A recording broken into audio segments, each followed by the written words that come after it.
I can't tell you how many times I've been asked, hey, why is YouTube putting in that blurb of Wikipedia under your video? That blurb makes it really obvious that what you're saying is important, if not true, right? It's actually working against them. I think it's counterproductive.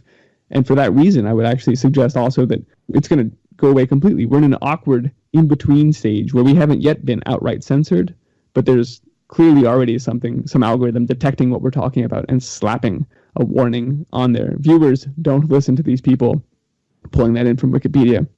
Adapt 2030 Mini Ice Age Conversations covers changes in our climate due to a new and intensifying grand solar minimum, and the media overlooking, downplaying, or burying cold weather changes occurring on our planet.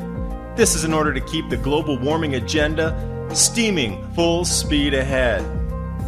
I do this podcast and radio program because we need to begin conversations on how to adapt our food growing strategies long before 2030 as agricultural zones shift, affecting global crop output, but very few mainstream media outlets are talking about the most important issue of our time: cold weather crop losses. Our sun is going through a 400-year cycle, which has effects on our weather patterns as our magnetosphere weakens and the jet streams go out of flow. It's not CO2, it's not you, it's the sun. Are you ready to thrive in the Grand Solar Minimum? Then join me for Mini Ice Age Conversations. I'm your host, David DuByne.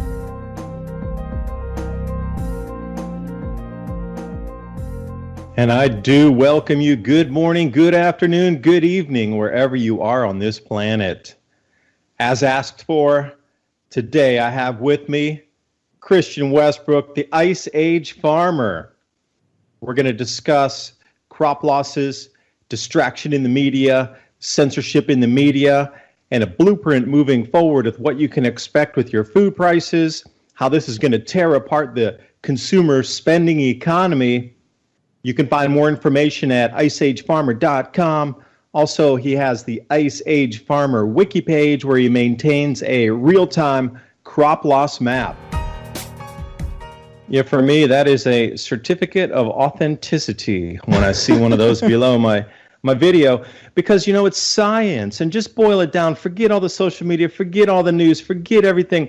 It's science. It's supposed to be debated. Everything we've ever learned in science so far has been proven false. The world was flat. Everything that we've known in every scientific discovery, the quantum universe, the electric universe, everything we've ever known up to this day, in the future with better tech, better instrumentation, better experiments, we will prove false the reality that we know now. Because if you take a look at what was considered the absolute truth in science in the 1600s compared to today, you would laugh at them and go, what a bunch of, are you kidding? You got to be kidding me. And then if we do the same thing in the 1800s, we could do the exact same experiment. And you would come out with, oh my gosh, I can't even believe they thought that. And every single century is the same as we just progress through history. So imagine 400, 500 years from now, what are they going to think about our current time? They're going to think the exact same thing, like, oh, I can't even believe they would think that. That's ridiculous. So everything you know about science needs to continually be questioned. And because we have a different foundation for these changes, hey, they should be right at the forefront of questioning, because they seem to have a lot more validity than just CO2. And now, because I have another article here too I wanted to bring up for you. Since they're not having, CO2 does not have the scare effect any longer. This one's coming off the Danish media, where researchers at Svalbard have identified 4 new super greenhouse gases that are thousands of times more potent than CO2. So now they're even trying to push the narrative that this is discovered on Zeppel Station, troubling gas discoveries, potentially thousands of times higher power than CO2. Oh, it's 5 new gases, extremely harsh greenhouse gases. What? They just discovered them now? See, this is what I'm talking about, the change in science. They've been talking about greenhouse gases for how many decades, and now they suddenly found 5 new ones just this month. You see, that's a change in science, so we should be debating, talking continually, questioning the narrative of what science is, but they don't want to do that. It's already decided, blah, blah, blah. And this episode's brought to you by TrueLeafMarket.com. Heirloom and organic seeds since 1974. Full range of garden seeds, microgreen seeds, sprouting seeds, wheatgrass, grain seeds, flower seeds, herb seeds, and ground cover crop. I encourage you to take a look at their website, TrueLeafMarket.com, and they even have free starter guides there for you to learn how to grow sprouts, microgreens, herbs, and wheatgrass. Use the link below and give yourself the gift of organic and heirloom seeds. I wanted to start with climate change on Mars. You know, we've been told that Mars is a dead planet, that it has no tectonic activity, and those volcanoes have been dead for 1 million years, plus, plus, plus. This is an electric universe, direct electromagnetic connection effect, but they still won't talk about this because it doesn't fit we're just in a ball in space, spinning around with our magnetic fields, just going off in another netherland. Wait a second, it connects back to the sun. Of course, the Mars magnetic field connect back to the sun. And everything we knew about Mars, too. Remember back in the 70s, there was no atmosphere, there was no water, there was no life. Now they're finding thin atmosphere, there's water, there's frozen water under the surface, a full ocean, by the way. There's ice on the poles, and everything you knew about Mars, just think about that, has been proven incorrect in just the last 40 years. So talking about science, we should be debating the causes of this climate change and talking about them daily and really trying to put it out there and solutions, because we know what happened in past cycles. And they just don't want to touch it. They'd rather just shut down the argument so they don't have to deal with it, because 40 years of their indoctrination, you're going to be asking a lot of questions, and you're going to want a lot of people fired, and you're going to want a lot of funding cut when you realize that it's all just smoke and mirrors. What's really amazing about those quote-unquote 5 new greenhouse gases, they pulled the same move when Al-Qaeda had lost some of its fear factor, and they had to introduce ISIS. So that's just amazing to hear that sort of a play in the science realm as well. I also wanted to point out that I do come from Silicon Valley, so I wanted to share a little bit of insight. It has become increasingly hard. They've created these internet ghettos, like Matt Drudge calls them, the Facebook, the Twitter. But it's also, over the course of the last decade or so, been more and more difficult, been made more and more complex to create your own services. And so it's not as easy as just starting up a new Twitter. Like Gab.ai did that, and it was with the intention of free speech, and they're still running. It's a great service. We're both on there. But they were actually threatened, I don't know if you saw this, by Microsoft. We're going to kick you off of our cloud if you don't start censoring. They had a few examples of things they wanted censored. So you can try and get off of these platforms and build your own, but even then they own the very infrastructure of the internet. And you're right that, like, we saw the blackouts in Egypt when there was some social activity there, and they were using social media to coordinate flash mobs and stuff like that. So they pulled the plug on that, and they absolutely will do that wherever they see the need. We can work around that to some extent, unless they completely cut the cord. We can work around that with blockchain applications, and even mesh networks would work in some local situations, generally distributed systems, that kind of stuff. But those things take time to set up, and the bulk of the population won't just know to hop to them. So it really speaks a lot to offline activism, and I'll talk about that, I think. Yeah, but back to the leeches. A lot of people do use leeches for bloodletting today. So you got to think in a pioneering lifestyle. And you just go, oh, that's actually a really good idea, using ancient medicine to bloodlet. And, what do you know about your natural environment around you? What are medicinal plants that are growing natural wild in your neighborhood? If the just-in-time delivery breaks down, could you use marigolds and boil up your own antibiotic tinctures? Yes or no? Would you even know that marigolds can make an antibiotic tincture? Using leeches, that's been used for thousands of years to remove sepsis, different types of bacteria and disease, letting fish also eat inside your wounds. But, going back to these more ancient healing practices and really knowing what's around your local area, that could be food or medicine. You really need to start considering these things, because just-in-time delivery revolves around credit, and as credit continues to decrease, and we're starting to see the warning signs everywhere. If you read on Zero Hedge, I mean, every other article is talking about a downturn, a contraction, full-on funds selling out, drawdowns on this, people selling these bonds, and you just see, it looks like rats escaping a sinking ship. And they talk about 2008 and 9 will consider like an ultra-light event compared to what's coming. So when you start to mesh all these together, and if you understood as a world leader, a body of world leaders that, hey man, you don't have to pay it back anyway because the society reset button that's coming, just run the economic system into the ground as long as you can to prepare as long as you can, because it's all going to disintegrate in the end anyway. Now, saying that sounds really doom and gloomy and scary, but it's a reset button. And if you figure out a way to buy, sell, trade, and you alluded to blockchain, trading, bartering, understanding your local environment, what your skills are, this is a way forward too. But back to the leeches, yeah, I really, because when you said I was getting leeches, I go, oh, I know a couple people who do that occasionally. So for me, I was like, oh, okay, cool. I'll see you in a minute. Well, that's a good perspective to add into there. Yeah, trying to sort of sum up all that, I think alternative media is still missing the ball of a lot of that, of the imminent collapse of modern agriculture, and sadly, there's a lot of disinfo in there as well about crazy cosmic theories and Planet X things, and I think that's trying to crowd out the truth, at least until they just completely censor off the climate truth. But why? I think we need to ask ourselves, why? What's the deal here? Why are they so sold on global warming that it isn't, even when it's not proving out, right? It's failed prediction after failed prediction. It's actually pretty sad at this point, because it's been multiple decades where they just keep pushing these dates back and acting like alarmists, which is how I would, by the way, fight back against the weaponization of language, is to call them alarmists and refuse to become a denier, or realist is what we are over here. But it doesn't make sense what's going on unless you put that whole global warming agenda into the context of the larger depopulation agenda that's at play here.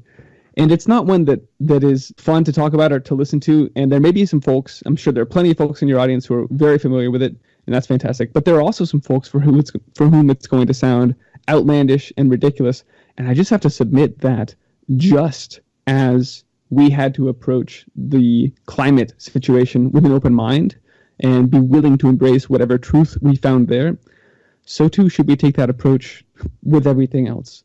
Because the reality is that this ruling cryptocracy does have its origins in the Luciferian, Fabian socialism sort of agenda of a global, totalitarian, technocratic, genderless, transhumanist, foodless. I mean, it's a weird vision that they have put out there in their writings for hundreds of years now. It's been evolving, and they're open writings, so you can go find these things, and you should become familiar with them, because it's not unless you go through these awkward conversations and painful learnings that you can actually fully appreciate why this global warming agenda is going on, why they're laughing in our face while the temperatures are actually declining.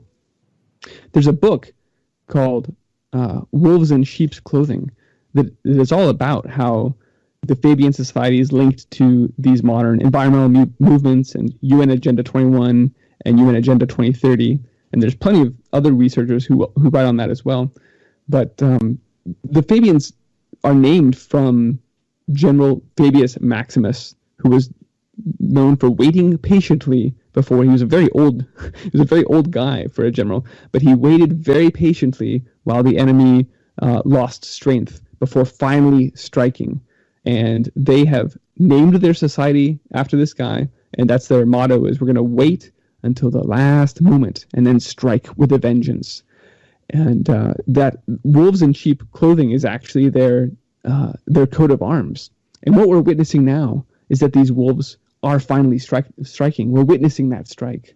Their plan has finally come to fruition. And they openly wrote about this. I've covered this a lot on my channel, that the Club of Rome has writings where they said, look, we need to control people. We need to control their beliefs and their behaviors. And in order to do that, we need to be at war with someone, but we need the perfect enemy that will never go away. And it turns out the perfect enemy is humanity. It is the invention of global warming and of food scarcity and extreme weather events. And we'll concoct this enemy and will point at it and be very afraid, and will use that to take control. I mean, it's the ultimate false flag writ large across the entire globe, right? And then you need to take it a step further, and you need to ask, what is the ultimate end reason for all of these steps and preparing and maneuvering through the centuries that we've seen? You know, these people go to war and they die, you know, routinely for causes. And then just using the United States, I mean, what was World War II for? And then what we look at what society we have today, it's been an invasion of what I consider Mao's playbook. You know, for those of you out there, I also used to work in China as a factory acquisition agent when I went to a year of university in China to study the language, familiarize myself with a little of the business culture, because I saw a lot of things moving out to Asia, and I was really enthralled with traveling and being able to live there, work there, and, you know, just so they have some of the most ancient history on our planet. So I was, you know, went out to Xi'an. They have the pyramids out there, and I was really interested in the Silk Road era and what did they really know, and why were they so deeply into the stars. And this is before I even started my channel, that I was really delving into ancient history. The Chinese also work on a 100-year plan. They don't work on a 4-year plan. They are also strategists through the centuries for their ultimate goal of continuing in the empire, growing society when they needed it to build out infrastructure, build out systems, canals, whatever it would have been, farmlands for the emperor, and then allow it to collapse down and then reset and then start over again with a new belief system after they wiped out the prior belief system. And it's just been like that successively for thousands of years. I mean, the humans are nothing more than just capital to be used to build out a system that then they build off themselves to keep their power structure intact. This is just an example from China as it moves forward. But this Mao playbook, since I lived there, and the Cultural Revolution is really what you want to delve into. Mm-hmm. Mao's playbook is fully in play in the United States at the moment. How they're using the students as ground shock troops, how they use the professors to indoctrinate for 4 to 8 years the rising high school students into the universities, and then their first couple of years out of uni, they became then the ones who were writing in the newspapers, dictating new social norms and thought policies, and this is how it moved forward. And then one day they pounced, and then the leaders from above gave the go-ahead. Oh, it's not on our finger. Oh, the students are uncontrollable. We can't control them. But they were the ones who let them loose in the first place. Now, with that being said, what is the end goal of what you're talking about with the Fabian Society? The end goal of the Chinese 100-year plans are world domination and control of their citizens to keep their power structure. And the new Emperor Xi that has forming himself, I mean, Xi Jinping is completely the new emperor of our day. No competition. Number one, what he says goes. If you even blink an eye, no, you're gone. So what is the end goal? World population reduction without any culpability where, hey, we didn't kill anybody. The weather did it, and not letting us prepare. Because I've been to the Georgia Guidestones myself. I went out there.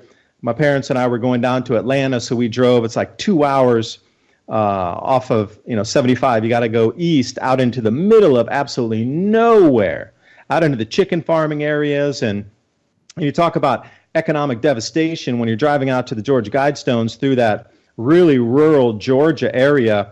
It's just out of business what was massive chicken farm after out of business chicken farm after out of business. Whoever was down there, Tyson, was getting all these farmers to grow for them or raise chickens for them. But then one day they just swooped in and said, nah, we're going to do it ourselves.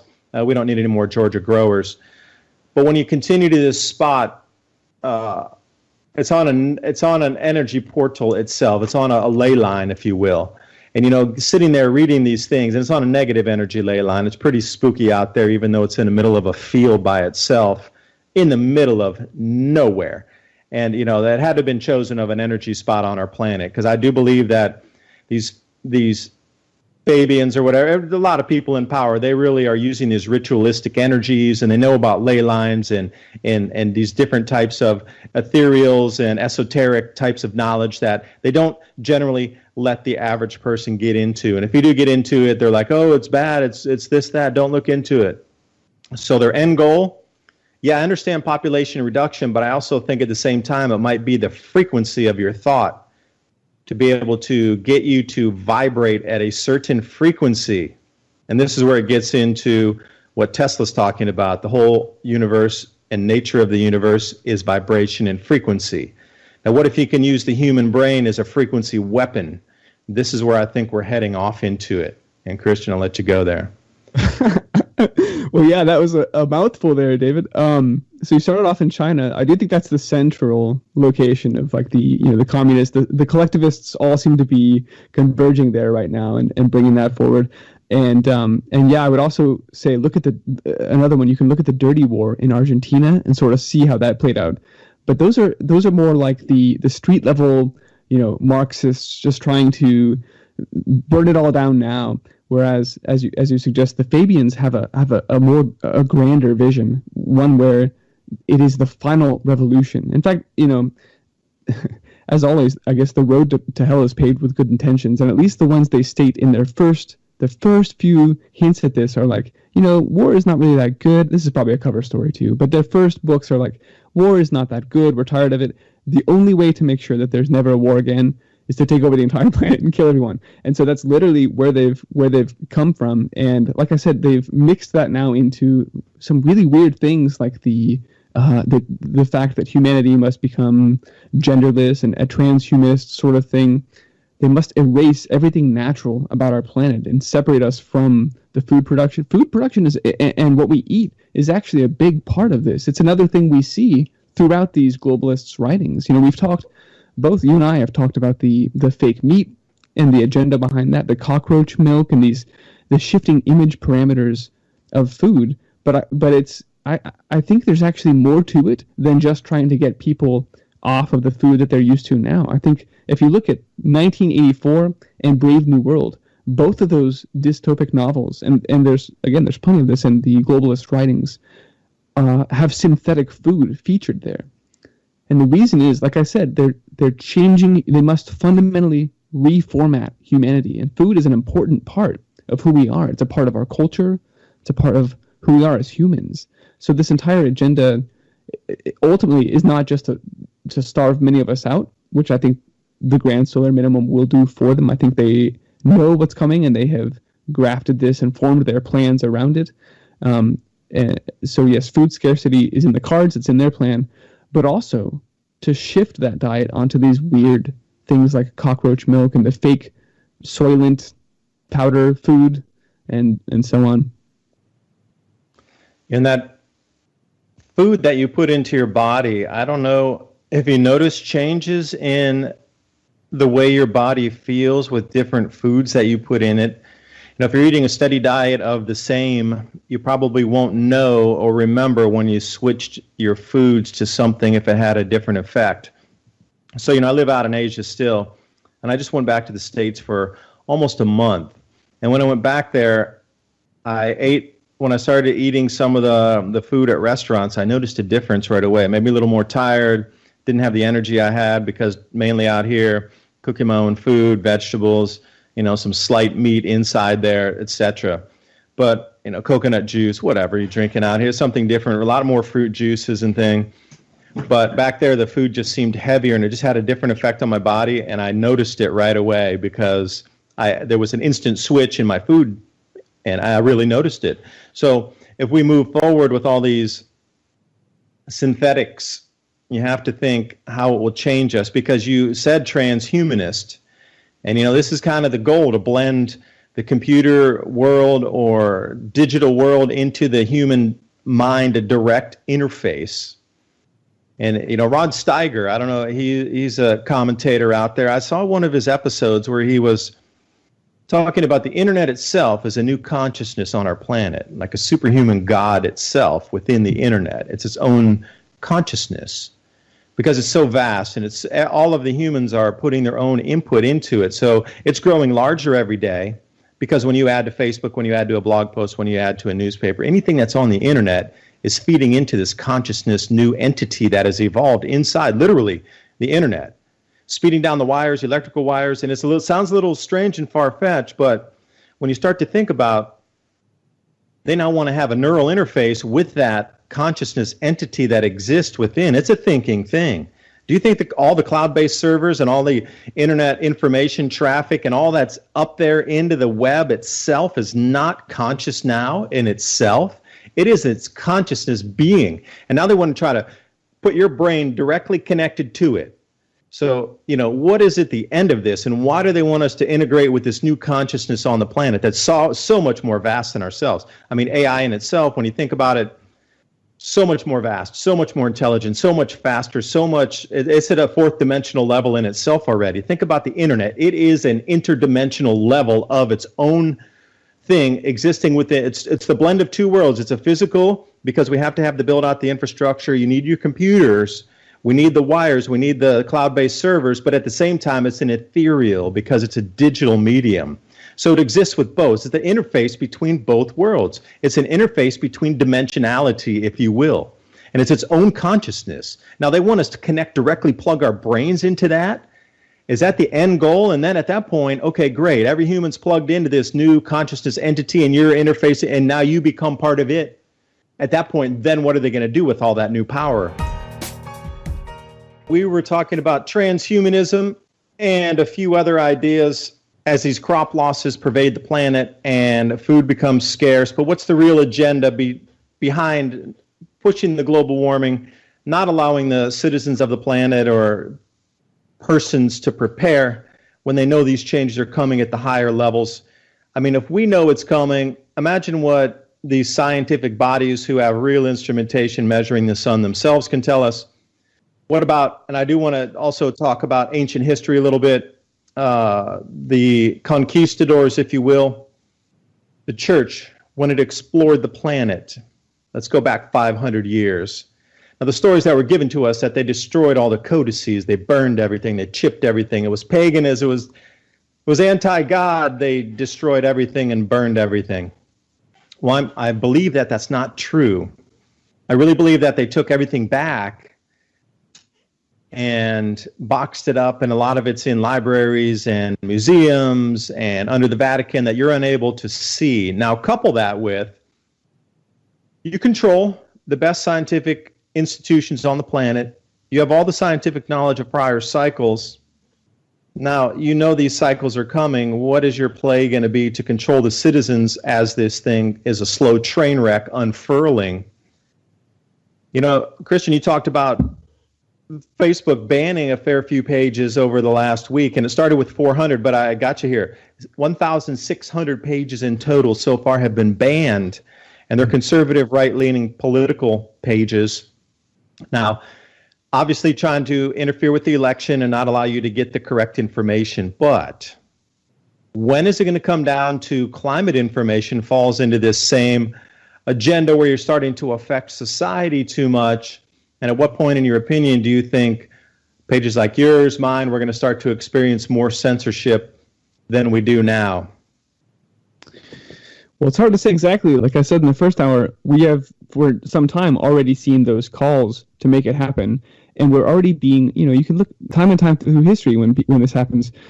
People are dehumanized before they are, censored. And so you see that happening in headlines across the world right now when you see Hurricane Michael was made worse by climate deniers and by President Trump and anyone who doesn't believe in CO2, in fact, is responsible for all those deaths down there. People are blaming for storm. I mean, we really have gone back hundreds of years and are entering the witch trials kind of territory here, where people are being blamed because of our belief systems for storms. Yeah, and you have to think about the priests are up on the glaciers throwing holy water there to try to get the glaciers to recede.